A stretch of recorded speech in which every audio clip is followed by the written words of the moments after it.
வணக்கம். சிவாய நமக. ஜனனி சென்ம சவிக்கியமாம் வர்த்தனி உல சம்பந்தமாம் பதவி ஒரு புண்ணியனாம் லிக்கியதே ஜென்மம். ஹரியோம் நம்ம பகவதேகாளி பத்ரகாளி ராராவாவா அட்டம் பேதம் குறுக்கம்பட்டு சிவாய் நமக. குருவாய் வருவாய் அருள்வாய் குவானை போற்றி. இப்போ அதாவது காலப்புருஷ சக்கரத்தில் 2வது ராசி ரிஷப ராசிங்க. ரிஷபம்னா சுக்கரனுடைய ராசி. அதில் கிருத்திகை 2, 3, 4 பாதம் முதல் ரோகிணி மிருகசீர்ஷம் 1, 2, 3 பாதம் 9 பாதம்ங்க. இது என்னங்கன்னா இந்த ஜாதகத்தை பொறுத்த வரைக்கும் என்னங்கன்னா ஒவ்வொரு ராசிக்கும் 2.5 நட்சத்திரம். அப்போ கிருத்திகைனா சூரியனுடைய நட்சத்திரம். கிருத்திகை நட்சத்திரத்தை பிறந்தால் சூரியன் திசையும், ரோகிணி நட்சத்திரத்தில் பிறந்தால் சந்திரன் திசையும், அதான் மிருகசீர்ஷத்தில் வந்தால் செவ்வாய் திசையும். அப்போ சுக்கரனுடைய வீட்டில் இந்த செவ்வாய் சூரியன் சந்திரன் 3ஐயும் கொண்ட மையமாக வச்சு ஒரு நட்சத்திரம் படலத்தை ஜாதகமாக ஃபிக்ஸ் பண்ணியிருக்காங்க.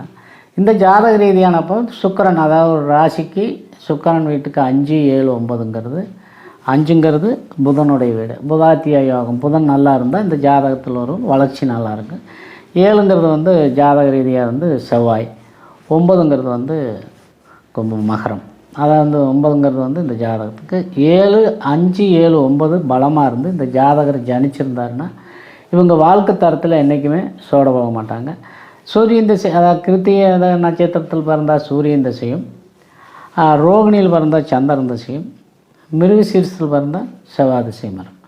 அப்போது அவங்க பிறந்த நேரத்துக்கு என்ன திசை, என்ன நட்சத்திரம், என்ன பாதசாரம், என்ன திசை அப்படிங்கிறத மையமாக வச்சு தான் இந்த ஜாதக அமைப்புகளை நாம் சொல்ல முடியும்.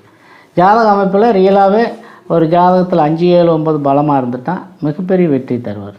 அப்புறம் அதே என்னங்கன்னா 8ஆம் இடம், 12ஆம் இடம், 6ஆம் இடம் இதெல்லாம் மறைஞ்சிருக்கணுங்க, மைனஸ். அதாவது இவையெல்லாம் ஆட்சி உச்சமாக இருந்தால் இந்த ஜாதகத்துக்கு எதிர்மறையான பலாபலன்கள் நடக்கும்.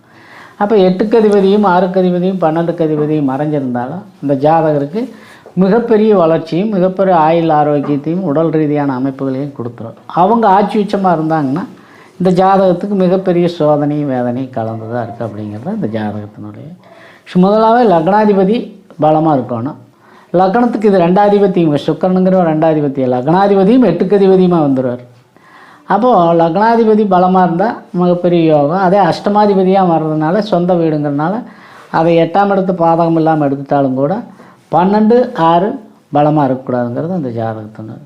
அவங்க பிறந்த பலாபலனை பொறுத்து, அவங்க வாழ்க்கை தரத்தை பொறுத்து, அவங்க அந்த லக்னம், அந்த பிறந்த போது என்ன லக்னமோ அதுக்கு என்ன பலாபலனுங்க 5, 7, 9 பார்க்கணுங்க. இதெல்லாம் அமைப்புகள் நல்லா இருந்தால் அவங்க வாழ்க்கை தரம் ரொம்ப நல்லாயிருக்கும்.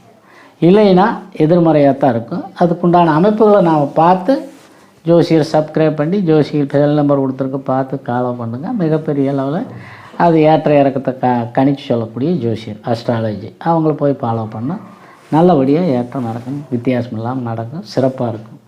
நன்றி.